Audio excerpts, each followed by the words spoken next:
Welcome back to Sinful's Horror Stories. Remember to sit back, relax, enjoy, and stay sinful. Story number 1.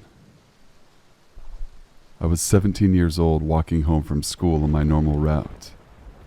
This was 4 p.m., still daylight. I lived in a safe neighborhood, so no worries on my part. As I was walking, I noticed this man across the street from me, standing on the corner, just staring and smiling at me. He was maybe in his late 20s, clean cut, dressed in a button-up shirt and jeans. He looked like that guy from Office Space, Ron Livingston, but creepier. I tried to not let him notice that I had seen him, but he kept staring and smiling. I keep walking, and then he steps off the curb and starts to walk behind me, just walking like a serial killer, slow. I'm still young and stupid and don't think anything and keep walking, but I keep looking behind me, and he's still smiling and walking. As soon as I hit my street, I turn the corner and run. I start running as fast as I can, and he starts running. Alarm bells are ringing loud and freaking clear in my head. I was so scared. I ran directly to my apartment complex. Thinking back, I should have chosen another one, so I wouldn't know where I lived. Finally, I reach the front gate and he's right behind me. I feel his hand on my shoulder, and I turn around and face him in horror. All I could muster up at the time was, "What?" He smiled and laughed. "Oh, no, I'm sorry. I didn't mean to scare you. I just want to come talk to you and meet you. I think you're really pretty." Still no words spoken from my mouth. I didn't know what to say. He then proceeded with the creepiest shit ever. "I watch you walk home every day. I love the way your red hair glistens in the sun as you walk by my window. Do you have a computer? Do you have an email address?" I did, but I sure as hell wasn't telling him. I said I don't have one. I gotta go. I have to go. I was freaked out by his empty eyes. "I really want to share all the poems I have written about you. I really like you. You don't understand. My dad is home and I need to go. He will be mad. No one's home." He then tells me, "Okay, no problem," and says, "See you tomorrow." I ran into my apartment and closed the door and just stood there in disbelief. What the fuck just happened? I was so scared. I didn't tell my family about it. It was like my dark secret. The only person I told was my boyfriend. The next day, my boyfriend made me walk down the street with him. He was a large and scary guy with a ton of tattoos. He held my hand and in the other hand a switchblade, out for the world or creeper to see. Ever since that happened, I never walked alone down that street ever again. Every time we would drive down the street, I would duck and hide my head. I never saw him after that. Story number 2. This is a story that happened to me a few years ago, and I've finally found an opportunity to share it.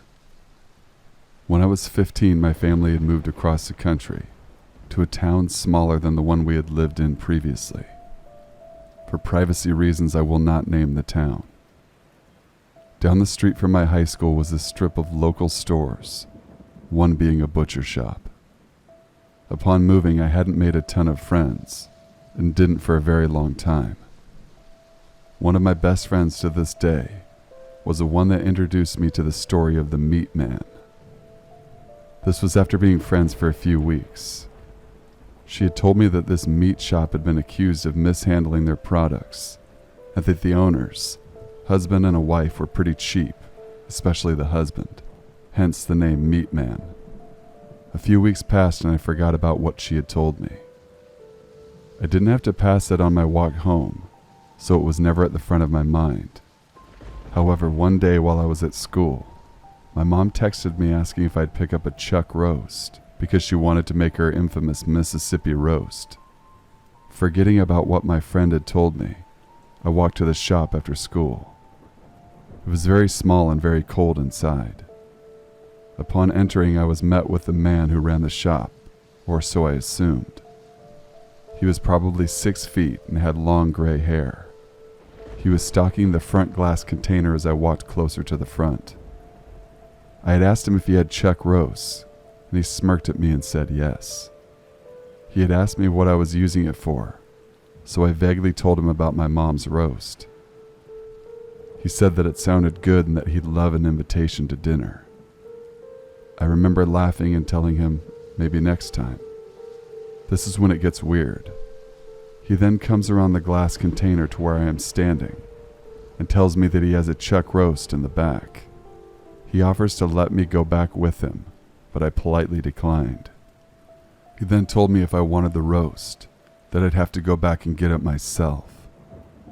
I may have been young, but I wasn't stupid, so I politely declined again and told him that I needed to get back home, so I'd appreciate it if he would just get it for me.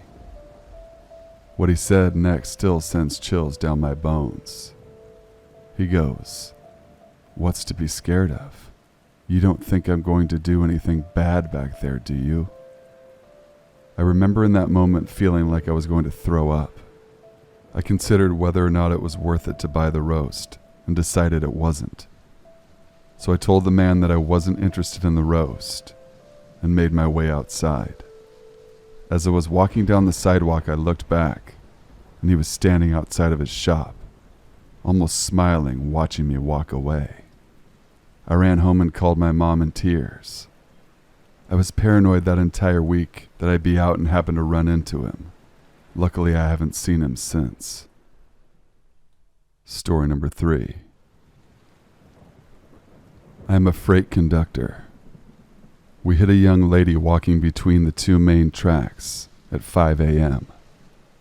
This whole situation was unreal, and dead bodies are creepy on their own, but the craziest part was that I thought we had hit 2 different people.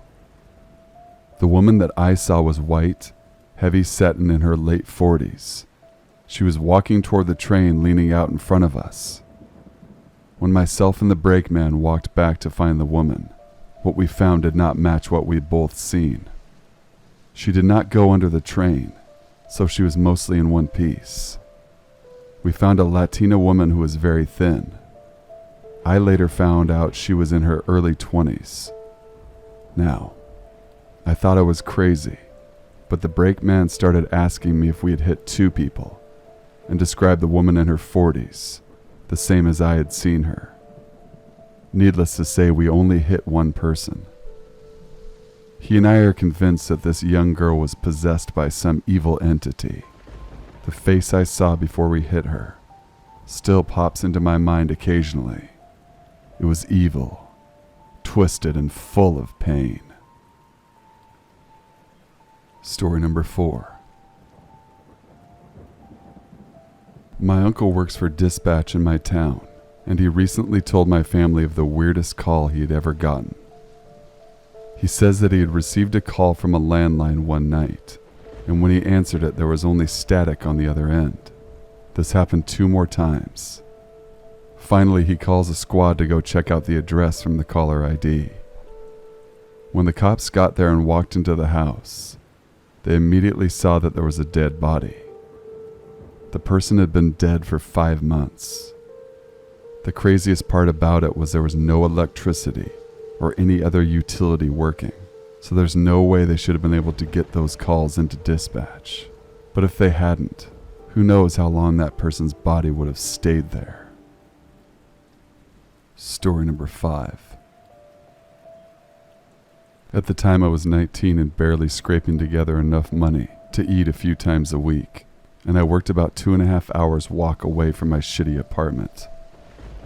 This particular day was 2 days before payday, and I didn't have $1 to take the bus, so I decided to just walk to work since I regularly walked that sort of distance anyway.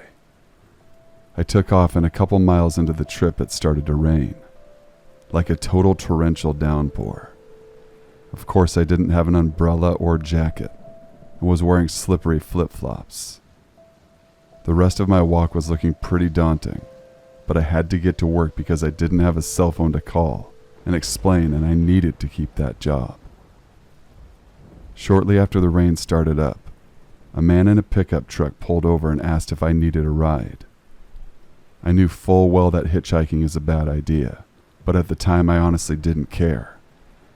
I was at a weird point in my life, and with a newly manifesting mental illness, I really didn't think too much about putting myself in harm's way, because I didn't care much about the outcome. So of course I decided it would be better to get a ride with him than to walk the rest of the way. I get in the truck with him and tell him where I need to go, and he says, "Sure thing." We start heading that way. He asks some strange questions like, "Where do I work? Do you have a boyfriend? Any family in the area?" But I was just happy to have someone to talk to. I answered all of his questions and didn't think much of it. We were getting close, like I could see the mall I worked at, and he asked if I'd like him to buy me a pack of cigarettes or anything. I said yes, that would be amazing. He turns off course but passes a gas station.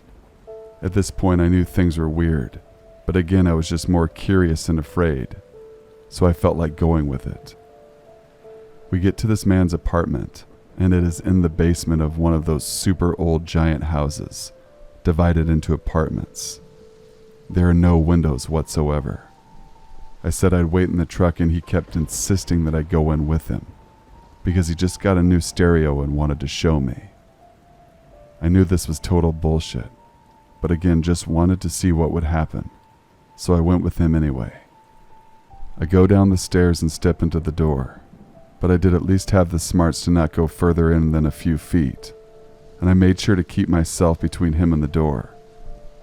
He wanted me to go into another room with him, so I just said, "No, man, I've got to get to work. You're going to make me late. Get your wallet so you can buy my cigarettes and let's go."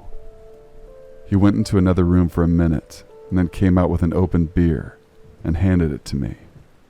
He wanted me just to have one beer with him before we left. Yeah, right. I told him if he thought I was going to drink with him, he had another thing coming.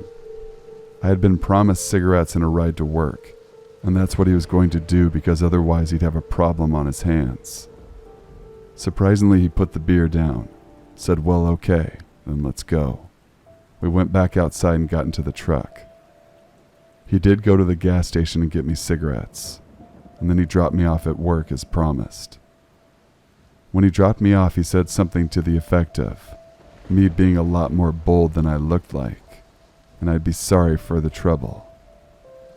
And that was that. Never saw him again. I still don't know what his intentions were, taking me to his apartment, but I can only imagine they were not good. Even though my mental illness got me into this situation, I think it probably also saved me by keeping me from the easy target he was expecting. I still can't believe I ever accepted a ride from him, and much less that I followed him into that apartment out of curiosity, but thank God it all turned out just fine. I probably should have gotten his plates and called the cops or something. Thank you guys for watching and listening. Please be sure to leave a like, comment, share, and subscribe for future content. Email your true scary stories to thesinfulsavant@gmail.com to have them featured in an upcoming video. To this point, I still have 0 Halloween stories sent in by any of my viewers. That's going to make for a pretty lame Halloween video. I need you guys to put your heads together and get some stories my way. I do this for you guys. Until we meet again, stay sinful.